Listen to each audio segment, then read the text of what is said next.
El gobierno de Ecuador enfrenta su cuarta semana de protestas. Los manifestantes no se conformaron con la retirada temporal de los proyectos de ley para gravar las herencias y la plusvalía, sino que ahora piden la renuncia del presidente Rafael Correa. Las calles de Quito, en Ecuador, llenas de gente manifestándose. La bandera desplegada y miles de ecuatorianos protestando por cambios, en principio, en leyes de herencias y plusvalías. Las protestas se extienden y pueden enturbiar los preparativos para la llegada del Papa. Será este domingo cuando llegue el pontífice. Indica que durante las manifestaciones del día de mañana existirían actos violentos que atenten contra el orden público y la seguridad.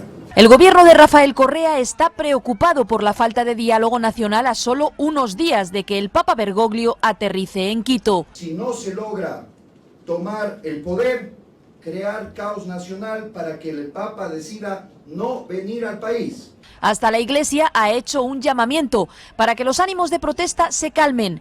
Es la cuarta semana de manifestaciones y hasta los obispos piden paz ante el viaje del Santo Padre, mientras el presidente del gobierno alerta de planes golpistas para hoy. De hecho, para el presidente Rafael Correa se trata de un golpe de Estado blando. Entre tanto, la Iglesia Católica ha pedido no politizar la próxima visita de su santidad a Ecuador.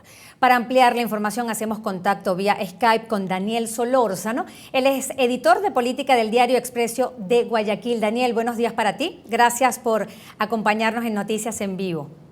María Alejandra, un buen día para ti. Un gusto estar con ustedes. Daniel, ¿cuál es la situación este jueves? ¿Cómo es que ni el llamado a diálogo nacional ni la retirada temporal de los proyectos de ley han logrado calmar los ánimos en Ecuador?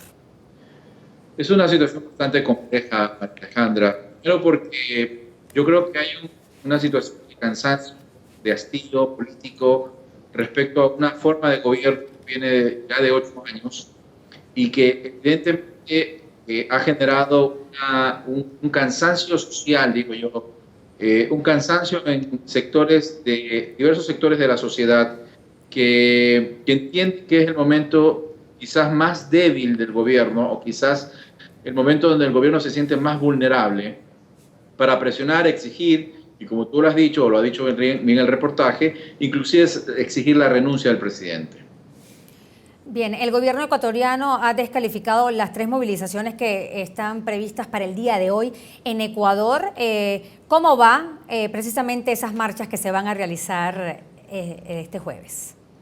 Bueno, la descalificación no es nada normal, por el contrario, es algo que está dentro del discurso del presidente Correa, principalmente porque son sectores que no han sido muy afines a las políticas del correísmo. Por lo tanto, no es extraño que se las descalifique. Las marchas empiezan en la tarde, tanto en Quito, que es 4 grupos de 4 organizaciones sociales, ciudadanas, que son las que van a marchar hoy día, y en Guayaquil, que también va a haber una marcha. La cuestión es que en Quito, en estas 4 semanas, es la primera vez que en Quito va a salir el oficialismo a marchar, pretenden llenar la Plaza Grande, como ellos llaman. Entonces es la primera vez que hay una reacción ya del correísmo a tantas marchas opositoras. Tocará ver cuál es el ímpetu que tienen los marchantes, digo yo, de la oposición, para saber hasta qué punto estas marchas conllevarán nuevas marchas, aún durante la visita del Papa. Es cierto lo que ha dicho la reportera que me antecedió. La Iglesia Católica ha pedido que haya un tiempo de paz, un tiempo de reflexión, que ciertos sectores definitivamente no lo están considerando porque creen que inclusive la visita papal es manejada políticamente por el gobierno. Antes de entrar en el tema de la visita del Papa, Daniel, la tarde de este miércoles, los ministros de Interior y Exteriores, lo escuchábamos también en el reportaje, advertían sobre intentos de desestabilización en Ecuador. ¿Ciertamente existe la posibilidad de un golpe de Estado, como lo asegura también Rafael Correa? A ver, vamos a tomar las cosas con un poco de pinzas, como siempre lo digo. Primero, hubo 2 golpes de Estado o 2 situaciones en las cuales los presidentes tuvieron que salir. Me estoy refiriendo a Abdalá Bucaram y me estoy refiriendo a Lucio Gutiérrez. En las dos situaciones previas, lo que hubo fue que el Congreso decidió, que fue la fuerza política o el órgano político, el que decidió destituirlos. Muy bien. El presidente ha dicho que hay una especie de conspiración y que hay un golpe blando. Para que el presidente salga del cargo por destitución, necesitaría que la Asamblea lo haga. Pero la Asamblea es controlada por el oficialismo, así que por ahí no hay opción a eso, no hay opción a que se cumpla esa tesis o esa teoría que la intenta imponer el oficialismo. Y no hay porque el control lo tiene la Asamblea. Diferente situación hubo con el gobierno de Lucio Gutiérrez y el gobierno de Ara Bucaram, donde el Congreso en ese entonces no era controlado por el oficialismo. Ahora el oficialismo controla, por no decir cierta forma, la mayoría de los poderes. Uno. Dos. La semana pasada que hubo la marcha de Guayaquil, Alejandra y amigos, recordarán que el ministro del Interior salió un día antes a anunciar de que había grupos que intentaban hacer desmanes durante la marcha, que intentaban hacer violenta la marcha, y nada de eso ocurrió, absolutamente nada de eso ocurrió.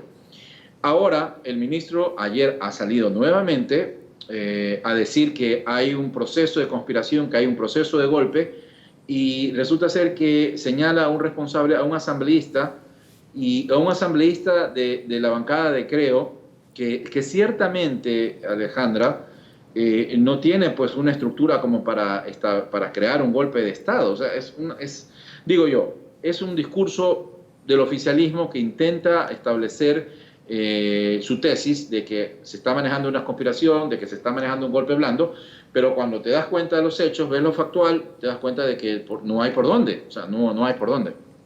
Y bien, y pues mientras existe este impasse no solo en la calle, con las manifestaciones, la contraprotesta que se va a realizar el día de hoy por parte del oficialismo, la Iglesia Católica, como comentábamos, hizo un llamado a no politizar la visita del Papa Francisco. ¿Existe la posibilidad de que su santidad suspenda la visita a Ecuador por estas protestas? Es complicado. La Iglesia ha dicho que no. Yo la semana pasada conversé con el Monseñor Antonio Arregui, que era el arzobispo de Guayaquil, y una de las preguntas que le hice fue si el Papa estaba al tanto de la situación política, y lo que me dijo fue que el Papa evidentemente no. El Papa viene por un viaje religioso, viene a levantar a su pueblo, viene a arengarlo, viene a hacer, a motivar a la Iglesia Católica, a sus fieles, a trabajar, pero no entra mucho en en la disputa política. Entonces me dijo que el Papa viaja porque tiene que viajar, porque quiere venir, pero más allá de las cosas que estén pasando adentro, casa adentro, el Papa no interviene mucho. Ahora, es cierto que la Iglesia Católica ha dicho, bueno, den un compás de espera, den un compás, una especie de tregua, porque es muy consciente la Iglesia Católica, y de hecho una de las principales quejas que hubo ayer de la conferencia episcopal fue justamente contra la organización que está a cargo de la Secretaría de la Comunicación. Entonces se quejaron también por el manejo del discurso del Papa en cuanto a la encíclica, cómo lo han de cierta forma descontextualizado. Y también son muy conscientes que el Papa siempre ha sido usado políticamente en diversos países. O sea, no es de extrañar el manejo político que haga el gobierno, es algo que ocurre aquí, ha ocurrido en todos lados, ocurrió en la misma Argentina, y el mismo Papa Jorge Bergoglio lo reconoce, que su imagen, su discurso ha sido usado políticamente por la Argentina de Cristina de Kirchner, ¿no? No creo, si me preguntas a mí, no creo que se suspenda. Entre tanto, y de manera rápida, Daniel, ¿cómo se prepara Ecuador para recibir al Papa? Bueno, hay mucha efervescencia de parte del pueblo católico, que son mayoría evidentemente acá.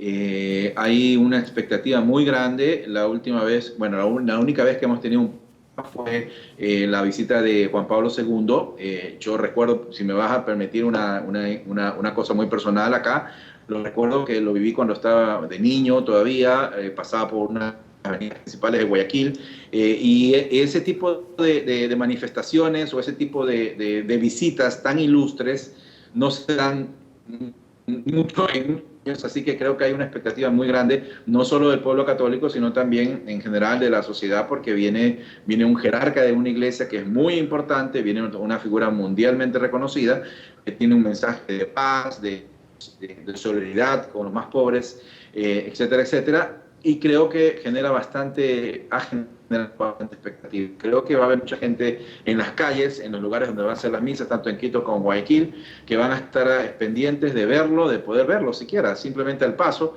Otros madrugarán, mejor dicho, otros irán desde el día anterior a las zonas donde van a hacer las misas para tratar de conseguir un lugar donde verlo muy de cerca o estar presente en la misa que va a realizar el Papa Francisco, María Alejandra.